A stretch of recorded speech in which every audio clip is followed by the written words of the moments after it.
ចាក់សត្រីនរោត្តមចេណាបំផុសវប្បធម៌និងទំនាក់ទំនងការទូតខ្មែរបារាំងកាន់តែស៊ីជម្រៅសមាជិកដ៏លេចធ្លោមួយរូបនៃព្រះរាជវង្សានុវង្សកម្ពុជាគឺអ្នកអង្គម្ចាស់សត្រីនរោត្តមចេណាបានសពព្រះរាជហឫទ័យយាងចូលរួមពិធីសម្ពោធពិព័រណ៍មហាចិន្ត្រៃយ៍ក្រោមចំណងជើងអង្គិតលើវាក្យស័ព្ទពេលភាសាខ្មែរជួបភាសាបារាំងនៃសារមន្ទីរសេដ្ឋកិច្ចនិងរូបិយប័ណ្ណនិងរូបិយវត្ថុព្រះស្រីឥសានវរ្ម័នកាលពីថ្ងៃទី21ខែមិថុនាកន្លងទៅ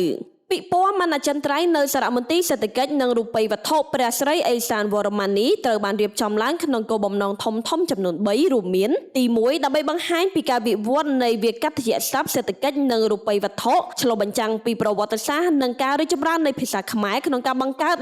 តថ្មីនៅពាក្យបច្ចេកទេសក្នុងវិស័យសេដ្ឋកិច្ចហិរញ្ញវត្ថុនិងធនាគារតាមរយៈអន្តរកម្មជាមួយភាសាបារាំងរហូតមកទល់ពេលបច្ចុប្បន្នទី2ការអប់រំការស្រាវជ្រាវបែបប្រវត្តិសាស្ត្រផ្ដល់ជាប្រភពចំណេះដឹងនិងការយល់ដឹងជាសាធារណៈជាពិសេសសម្រាប់សិស្សនិស្សិតនិងអ្នកស្រាវជ្រាវឲ្យបានយល់ដឹងកាន់តែច្បាស់ពីរបៀបដែលភាសាទាំងពីរបានជះឥទ្ធិពលនិងបំពេញឲ្យគ្នាទៅវិញទៅមកក្នុងបរិបទនយោបាយសង្គមនិងពាណិជ្ជកម្មទី3អបអរសាទរចំណងមិត្តភាពនិងវប្បធម៌ចូលរួមចែករំលែកក្នុងការបង្ហាញពីទំនាក់ទំនងប្រវត្តិសាស្ត្រដ៏យូរអង្វែងរវាងកម្ពុជានិងបារាំងព្រមទាំងការគាំទ្រដល់សហគមន៍និយាយភាសាបារាំងផងដែរ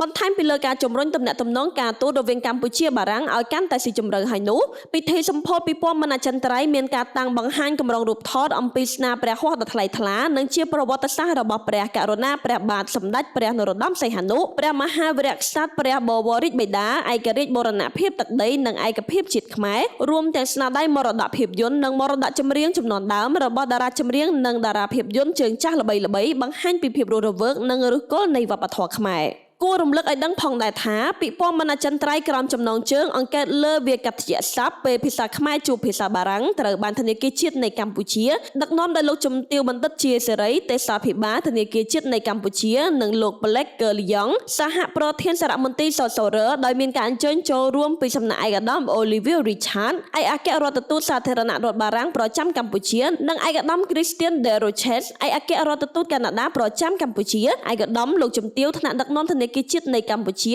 និងជាតំណាងក្រសួងពាក់ព័ន្ធវិស័យឯកជនភ្ញៀវកិត្តិយសជាតិនិងអន្តរជាតិយ៉ាងច្រើនកុះករ